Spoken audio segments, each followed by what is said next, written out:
Jadi kalau kita melihat ayat ittaqullaha haqqa tuqatih diterjemahkan sebagai bertakwanya di situ agar menjalankan seluruh perintah Allah dan menjauhi seluruh larangannya, siapa manusianya yang bisa menjalankan semua itu? Tidak ada satu manusia pun yang mampu menjalankan seluruh perintah Allah, itu tidak ada.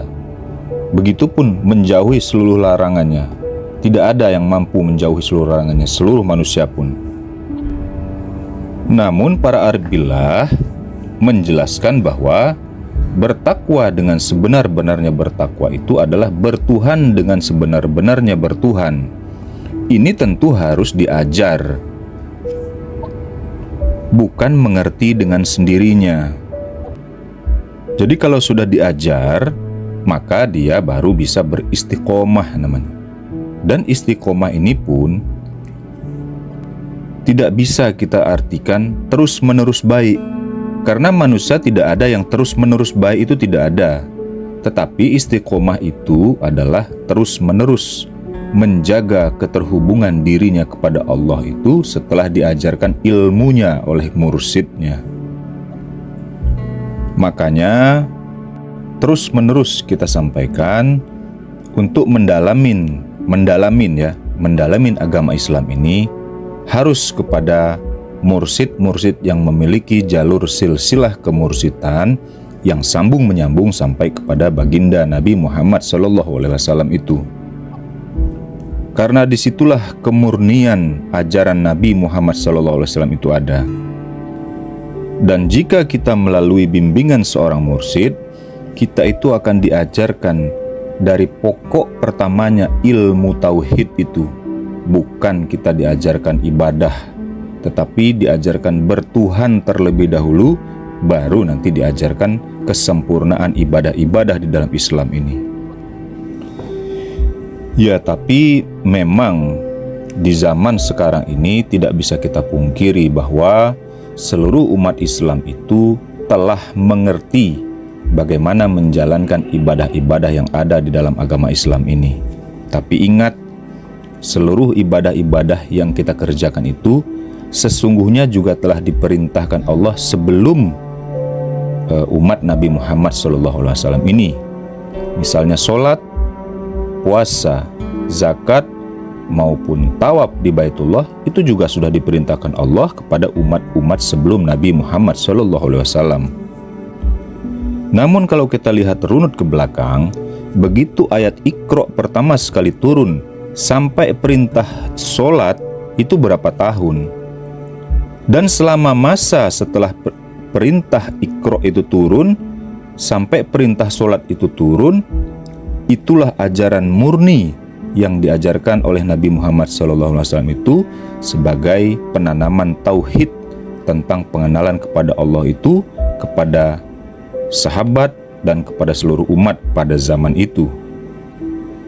Jadi pada masa begitu ayat Iqra turun sampai ada perintah sholat, itulah fase di mana baginda Nabi menanamkan ilmu-ilmu ketauhidan murni, bagaimana mengajarkan tentang bertuhan dengan sebenar-benarnya bertuhan, diajarkan kepada para sahabat dan kepada umat pada saat itu.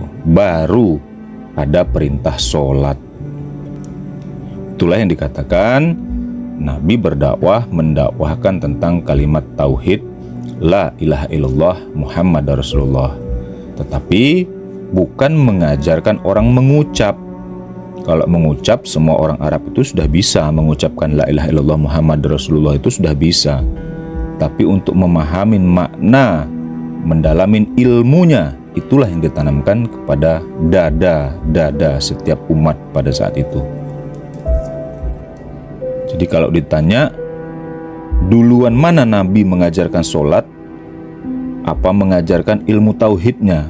Ya tentu mengajarkan ilmu tauhidnya dulu, baru menjalankan ibadah. Tapi memang hanya sedikit daripada umat Islam ini yang dapat memahami tentang itu, kemudian mempelajari ilmu tauhidnya dulu, itu sudah jarang. Inilah yang disampaikan Allah di dalam Al-Quran, surat Al-Baqarah ayat 8, wa minan nasi may yaqulu amanna billahi wa bil yaumil akhir wa mahum bimu'minin. Jadi di antara manusia itu ada yang berkata atau merasa kami beriman kepada Allah dan hari akhir. Namun kata Allah, padahal sesungguhnya mereka itu bukanlah orang-orang yang beriman. Jadi jangan sampai kita masuk ke dalam golongan-golongan manusia-manusia yang sudah disampaikan Allah di dalam Al-Quran ini. Kita hanya merasa beriman, mengatakan kita telah beriman, padahal sesungguhnya kita bukan orang-orang yang beriman itu.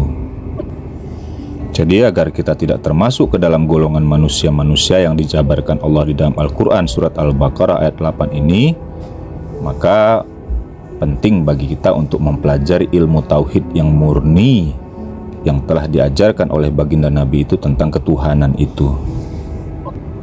Dan pelajaran-pelajaran itulah yang diajarkan oleh para mursyid-mursyid yang tersebar di seluruh penjuru dunia ini. Pertama, mengenalkan tentang ilmu kolbu yang ada di dalam dada. Kemudian ditanamkan benih-benih keimanan itu di dalam kolbunya, agar nanti kolbunya itu hidup, kemudian mendapatkan predikat kolbun salim, dan fuadnya pun dapat melihat. Seperti yang diterangkan Allah di dalam Al-Quran, ma kadzabal fuadu maro'a. Nah, oleh karenanya jika kita memang betul-betul mau menggali, mendalamin dan memahamin secara dalam tentang spiritual Islam ini, ya tentu harus di bawah bimbingan seorang guru mursyid itu.